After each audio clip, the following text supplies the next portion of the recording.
विधानसभेच्या निवडणुका ह्या उद्या होणार आहेत। मीरा भाईंदर शहरात होणाऱ्या मतदानासाठी निवडणूक यंत्रणा अधिकारी सज्ज।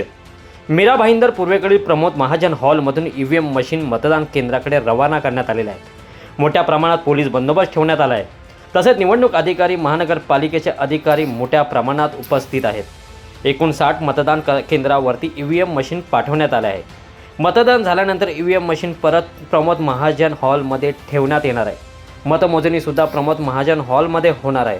त्यामुळे फार मोठ्या प्रमाणामध्ये त्या हॉलच्या बाहेर पोलीस बंदोबस्त करण्यात आलेला आहे। या पोलीस बंदोबस्तामध्ये गुजरात पोलिसांचाही समावेश आहे। या संपूर्ण विषयावर जिल्हा अधिकारी यांनी कोणती सूचना केलेली आहेत आणि काय पूर्वतयारी केली आहे जाणून घेऊ। मित्रो नमस्कार, मी अशोक शिंगारे, जिल्हाधिकारी तथा जिल्हा निवडणूक अधिकारी ठाणे। आपल्याला कल्पनाच आहे, भारत हा जगातील सर्वात मोठा लोकशाही देश आहे आणि आपल्या सर्वांचा लोकशाही हा प्राण आहे।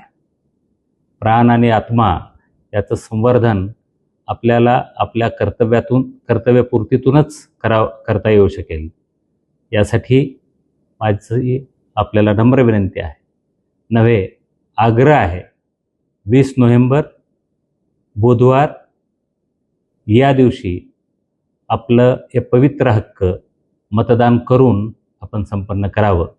आपल्यासोबतच आपल्या मित्रमंडळींना, कुटुंबियांनाही आपण मतदानासाठी आग्रह करावा ही विनंती। चला मतदान करूया, लोकशाहीचा धागा आणखी बळकट करूया। धन्यवाद।